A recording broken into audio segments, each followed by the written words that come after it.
Good morning student, स्वागत है आप सबको ओम साई कोचिंग चैनल पर। देखिए, आज हम लोग क्लास 12th का हिंदी सेक्शन में एक्सरसाइज 2 का सब्जेक्टिव क्वेश्चन का डिस्कस करने वाले हैं। देखिए, इसके पिछले वीडियो में हम लोग एक्सरसाइज 1 का ऑब्जेक्टिव और सब्जेक्टिव क्वेश्चन का डिस्कस कर चुके हैं। आज हम लोग एक्सरसाइज 2 का सब्जेक्टिव क्वेश्चन का डिस्कस करने वाले हैं। देखिए, बिना टाइम गंवाए चलते अपने पॉइंट की ओर। देखिए, सर्वप्रथम मैं बता दूं कि एक्सरसाइज जो 2 है, इसका जो नाम है, चैप्टर का नाम है उसने कहा था। देखिए, इस कहानी के जो लेखक हैं उनका लेखक के जो नाम है वो है चंद्रधर शर्मा गुलेरी। देखिए, इस कहानी के जो प्रमुख पात्र है, यानी कि इसको हम लोग हीरो बोलते हैं, नायक बोलते हैं। इस कहानी के प्रमुख नायक जो हैं उनका नाम है लहना सिंह। देखिए, मेरा फर्स्ट क्वेश्चन देखिए क्या है। देखिए, फर्स्ट मेरा क्वेश्चन है कि उसने कहा था कहानी कितने भागों में बटी हुई है। कहानी के कितने भाग में युद्ध का वर्णन है। देखिए, इस क्वेश्चन जो राइट आंसर हो जाएगा तो कहा जाता है कि उसने कहा था कहानी जो है 5 भागों में बटा हुआ है। इस पूरी कहानी के 3 भागों में युद्ध का वर्णन है। दूसरे, तीसरे तथा चौथे भाग में युद्ध का दृश्य है। देखिए, चलते हैं इसके अगले क्वेश्चन की ओर। देखिए, मेरा अगला क्वेश्चन है 2 नंबर क्वेश्चन। देखिए, 2 नंबर क्वेश्चन है कि कहानी के मुख्य पात्रों की एक सूची तैयार करें। यानी कि इस कहानी में जो है कौन कौन से मुख्य पात्र आए हैं उनका नाम बताना है। देखिए, तो इस कहानी में जो प्रमुख पात्र आए हैं, वैसे तो इस कहानी में बहुत सारे पात्र हैं, लेकिन जो प्रमुख पात्र हैं उनका जो देखिए मैं नाम बता देता हूँ।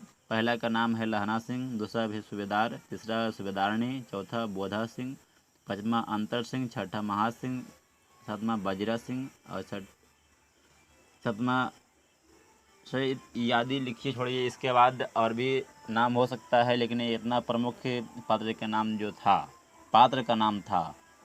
चलते हैं इसके अगले क्वेश्चन की ओर। देखिए, मेरा अगला क्वेश्चन है 3 नंबर क्वेश्चन। 3 नंबर क्वेश्चन है कि लहना सिंह का परिचय अपने शब्दों में दे। यानी लहना सिंह कौन था, उनके बारे में बताना है। थोड़ा सा इसमें लहना सिंह के बारे में चर्चा करने की बात कही गई है।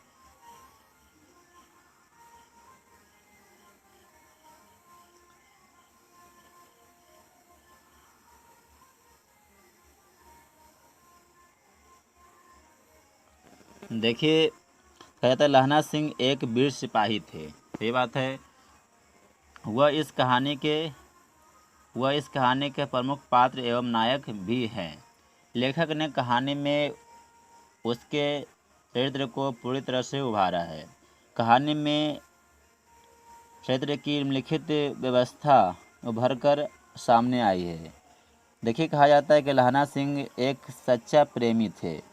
बचपन से उसके हृदय में एक अनजान भावना ने जन्म लिया, जो प्रेम था। ये बात सच है कि उन्हें अपने प्रेम ना मिल सका, लेकिन फिर भी उसने सच्चाई से उसे अपने हृदय में बसा रखा। कहता लहना सिंह बहादुर तथा निडर व्यक्तित्व का स्वामी हैं। तभी तो वे युद्ध को पूरी तरह समझकर इसमें भाग लिए।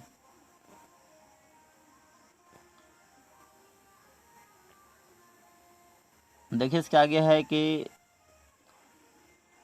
सूबेदार ने लहना सिंह से अपने पति और बेटे के प्राणों की रक्षा करने की बात कही थी, तो लहना सिंह ने उसे एक वचन की तरह निभाया और उसके लिए अपने प्राणों की आहुति दे दी। देखिए, चलते हैं इसके अगले क्वेश्चन की ओर। देखिए, मेरा अगला क्वेश्चन है 5 नंबर क्वेश्चन। देखिए, 5 नंबर क्वेश्चन है कि कल देखते नहीं ये रेशम से गढ़ा हुआ सालू। वह सुनते ही लहना की प्रतिक्रिया हुई। यानी कि क्या प्रतिक्रिया हुई, ये आपको बताने के लिए बोला जा रहा है इस क्वेश्चन के माध्यम से। देखिए तो इसका राइट आंसर हो जाएगा कि ए बात सुनते ही लहना को काफ़ी गुस्सा आया। साथ ही वह अपने शुद्ध बुद्ध खो बैठा। इसलिए घर वापस आते समय एक लड़के को नाले में ढकेल दिया, एक खोमचे वाले को के से खोमचे से बिखेर दिया, एक कुत्ते को पत्थर मारा और एक सब्जी वाले की दूध उड़ेल दिया। एक पूजा पाठ करने वाली औरत से टकरा गया जिसने उसे अंधा कहा। ऐसे करते हुए वे अपने घर पहुंचा। ऐसा बात यानी ऐसा घटना उनके साथ घटी थी। जब वो सूबेदारनी ने बोली थी कि मेरा जो है कुड़माई हो गई है, तब का प्रतिक्रिया है लहना सिंह का। देखिए चलते हैं इसके अगले क्वेश्चन की ओर। देखिए मेरा अगला क्वेश्चन है कि जाड़ा क्या है? मौत है और निमोनिया से मरने वालों को मुरब्बा नहीं मिला करते। बजरा सिंह के इस कथन का क्या आशय है? कहता है कि बजरा सिंह के इस कथन का आशय है कि वहाँ युद्ध के मैदान में अत्यधिक ठंड पड़ रही है, जिसके कारण ऐसा लगता है कि मानो उसकी जान ही निकल जाएगी। वैसे भी इस स्थिति में इतने लोगों को निमोनिया हो रहा है, उन्हें मरने के लिए स्थान भी नहीं मिल रहा है। ऐसा इस क्वेश्चन जो राइट आंसर हो जाएगा। चलते हैं इसके अगले क्वेश्चन की ओर। देखिए मेरा अगला क्वेश्चन है 7 नंबर।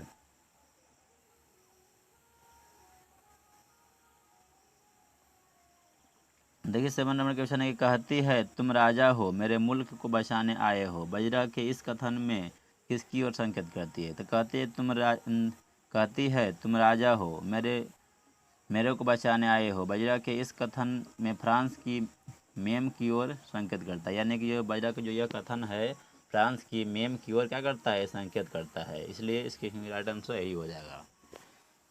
चलते हैं इसके अगले क्वेश्चन की ओर। देखिए मेरा अगला क्वेश्चन है 8 नंबर क्वेश्चन। 8 नंबर क्वेश्चन है कि लहना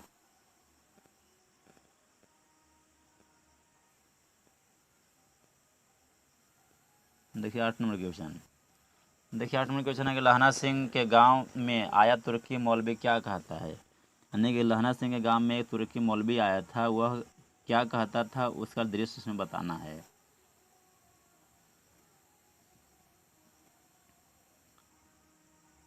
देखिए क्या कहता, ध्यान दीजिए। लहना सिंह के गांव में आया तुर्की मौलवी क्या कहता है?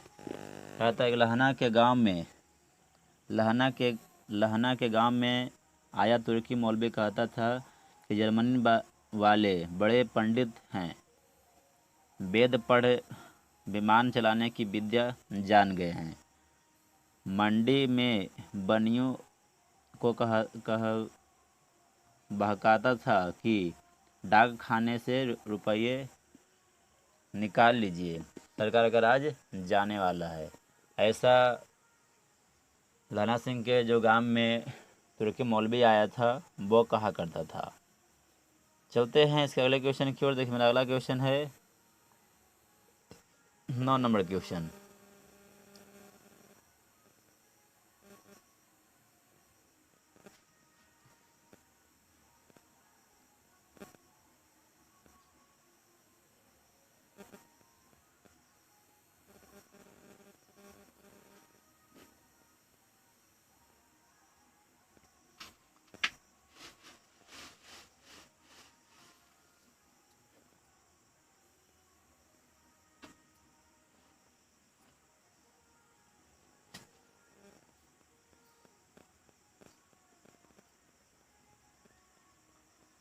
देखिए 9 नंबर क्वेश्चन है। 9 नंबर क्वेश्चन में कहा जा रहा है कि लहना सिंह का दायित्व बोध और उसकी बुद्धि दोनों ही अस्पृहणीय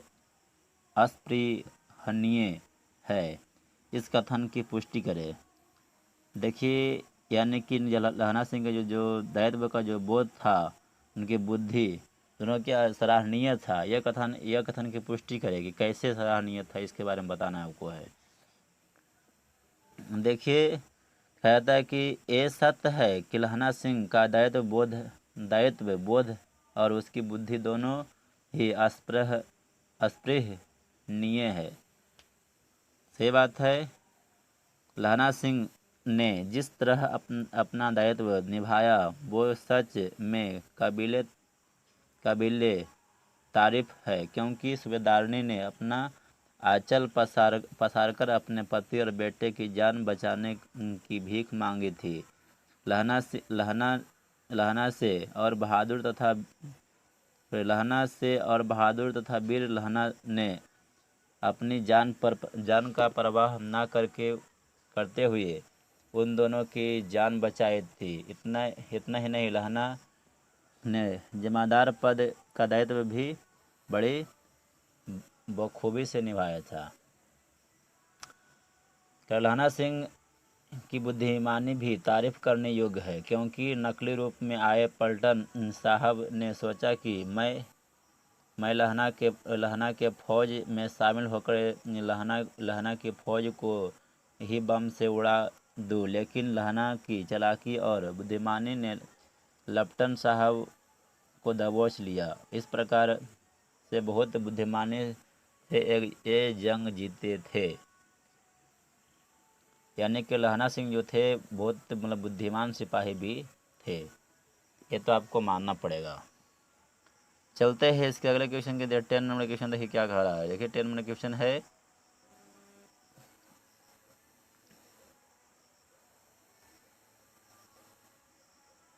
क्वेश्चन है, प्रसंग एवं अभिप्राय बताए।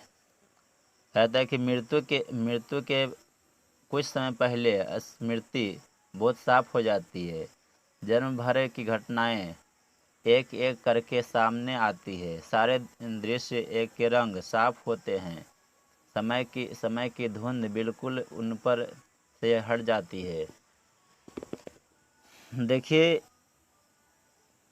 कहता है कि प्रस्तुत पंक्ति जो है चंद्रधर शर्मा गुलेरी द्वारा रचित पाठ उसने कहा था से लिया गया है। इस पंक्ति का आशय बड़ा ही भावुक है कि जब लड़ाई खत्म हो जाती है तो लहना सिंह को अपने 12 वर्ष की अवस्था की याद आने लगती है। बहुत अच्छा बात है कि अमृतसर शहर के चौक पर दही वाले दुकान पर मिली वो 8 साल की लड़की तेरी कुड़माई हो गई है धत कहकर देने वाली जवाबें उनको बहुत याद आती थी। लहना सिंह जब जमादार पद पर नियुक्त हुआ था तब उस लड़की की याद उन्हें ज़्यादा नहीं आ रही थी, लेकिन जब मृत्यु नज़दीक आने लगती है तो सारी बातें याद बनकर आने लगती है। अर्थात सारे दृश्यों के रंग जो होते हैं साफ होते हैं और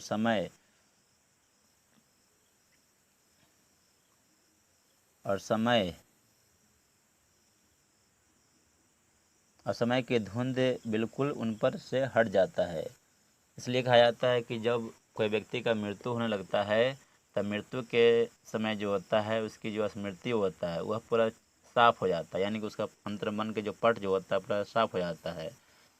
चलते हैं देखिए इसके अगले क्वेश्चन की ओर। देखिए मेरा अगला क्वेश्चन है 11 नंबर क्वेश्चन, मर्म स्पष्ट करें।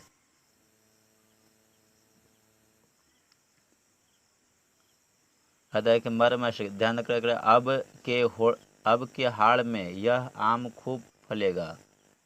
अब के हाड़ में यह आम खूब फलेगा। चाचा भतीजा दोनों यहीं बैठकर आम खाना। जितना बड़ा भतीजा है उतना ही यह आम।